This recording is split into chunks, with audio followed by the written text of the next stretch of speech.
In the world of video games, we are constantly being bombarded with games fighting for our time, engagement, and valuable dollars, the latter being ever more front of mind with the recent cost of video game discourse surrounding the worth of a video game. With the ever-expanding lists of games releasing this year, coupled with the different real-world issues that are affecting people's capacity to play games, what games we invest our time and hard-earned dollars into is a big subject on people's minds. Now, what does this have to do with South of Midnight? South of Midnight is a $70 game here in Australia and around $40 in the US. It's an action platformer that will run you around 10 hours to complete and is in my view one of the most beautiful looking games of the year so far, with an exceptional soundtrack to match. It has a collection of self-confined, intimate stories that neatly couple as a through line to the overarching journey that Hazel embarks on. However, on the flip side, the combat system that feels like it has a steady set of tools, but an awkward and stiff form of movement, doesn't feel satisfying and only really does become serviceable later on in the experience when you unlock new abilities and along with platforming that also suffers from a similar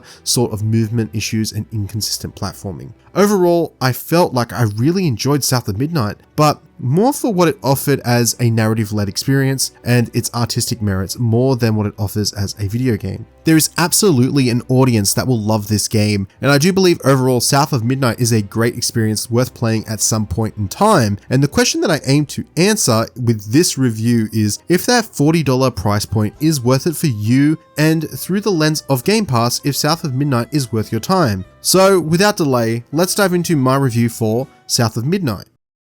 South of Midnight is set in the deep American South and follows Hazel, a young girl who, while preparing to leave with her mother one night, is caught in a supernatural drift and a violent storm. The chaos separates Hazel from her mother, prompting her to embark on a journey to reunite and ultimately save her. Along the way, Hazel discovers she is a weaver, someone gifted with the ability to heal emotional and spiritual wounds and restore fractured bonds between spirits. Through Hazel's role as a weaver, the game explores powerful themes of grief, loss, and the process of letting go, told through a series of touching, self-contained stories she encounters. These moments are often emotionally resonant and serve as a narrative thread that binds this larger story together. A standout aspect of South of Midnight is its deep integration of Southern folklore, which informs many of the characters, stories, and creatures Hazel meets. This rich cultural backdrop provides a distinct and refreshing mythos not often explored in games, not many that I've seen, helping to create a world that feels both unique and deeply rooted in its setting. Overall, I think that South of Midnight's narrative and the way that all of these elements cohesively blend together really does make such a distinct and standout experience, coupled very well with its visual and sound presentation as well, which we will get into. But now, let's touch on the combat. The combat in South of Midnight is built around third-person action, but it comes across as stiff and somewhat clunky. Hazel's movement feels sluggish, which creates a noticeable disconnect that undermines what should be a more engaging system. Whilst the game offers a decent variety of tools and enemy types, the core issue lies in how Hazel handles. Combat simply doesn't feel satisfying or responsive. This awkwardness may stem from a clash between gameplay mechanics and the game's artistic direction, particularly its use of stop-motion inspired animation. While this visual style is unique, it may unintentionally impact the feel of gameplay. Even putting that aside, the combat doesn't do much to stand out. The design is familiar, relying on trends like enemies with unblockable attacks, and overall it lacks the freshness or innovation needed to leave a lasting impression. It's not broken or outright bad, but it's not memorable, and ultimately it's the least compelling part of the experience. South of Midnight features beautifully crafted environments as well, which each level showcases a distinct visual, rich atmosphere. While the level design itself isn't revolutionary, the game's strong stylistic choices elevate the experience, making traversal feel engaging and immersing. Structurally, the levels follow a consistent approach.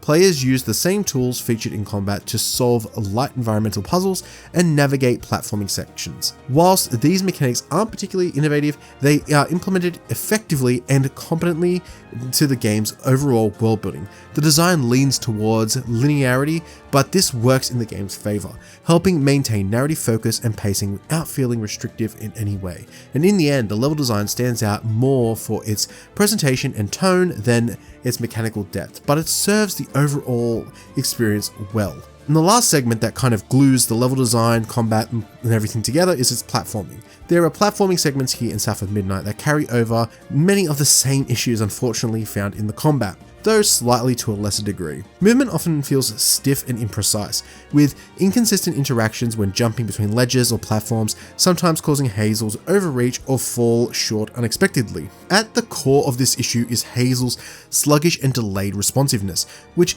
dulls the impact of what otherwise thoughtfully designed platforming sequences are constructed in its level design. Whilst these layouts and the intent of these segments are solid, the unrefined controls make them feel less enjoyable and strip away from that potential charm you could feel like platforming in these levels.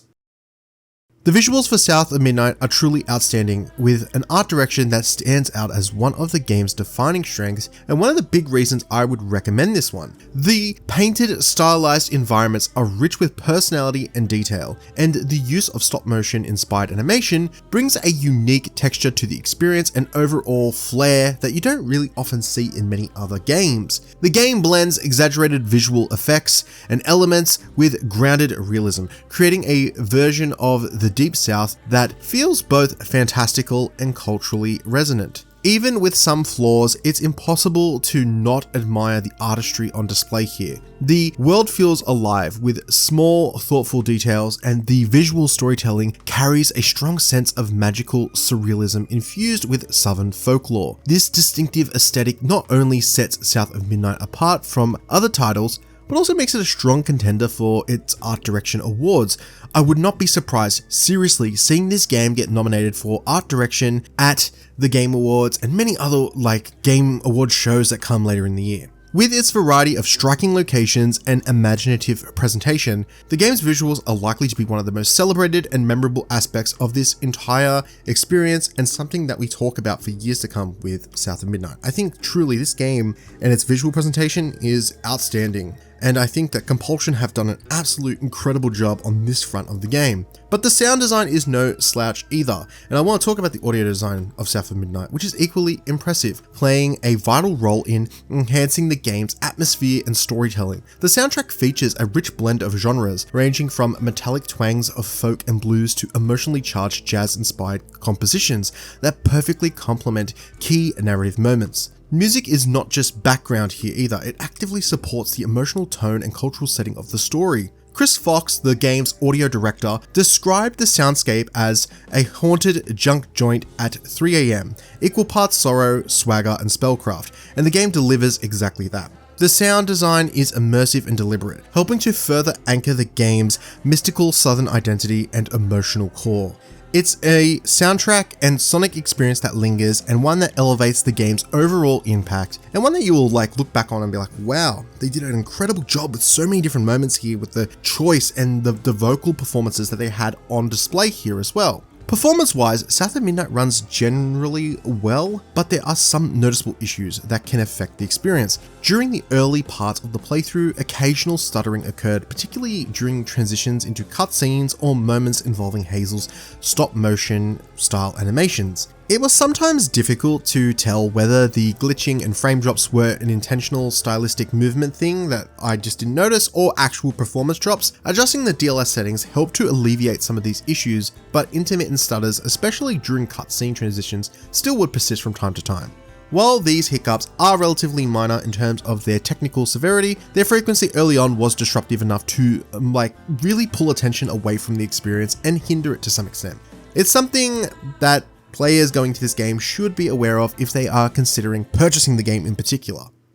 South of Midnight is a distinct and memorable experience, one that won't appeal to everybody, but will strongly resonate with those who connect with its style, themes, and artistic approach. It's a game that blends Southern folklore with striking visual design and heartfelt storytelling, all within a tight 10-hour runtime. While the full price may give some players pause, especially in today's market and climate, its inclusion on Game Pass really does make it more accessible and more of a thoughtful and easy proposition to pass your way. And if you are curious and wanting to check this game out, I recommend just giving it a click, especially if you have a Game Pass subscription. And amidst all the buzz with releases like Expedition 33 and Oblivion, this hidden gem is worth taking a detour to check out. Beyond the subscription service side of things, South of Midnight stands as a passionate, personality-driven platformer that harkens back to the charm of those early 2000s games. There's so much flair, style, and substance in the way that it presents itself, even if the platforming elements and the combat may feel like they need a bit of work. There is so much creativity and heart in this game that makes this experience worth exploring,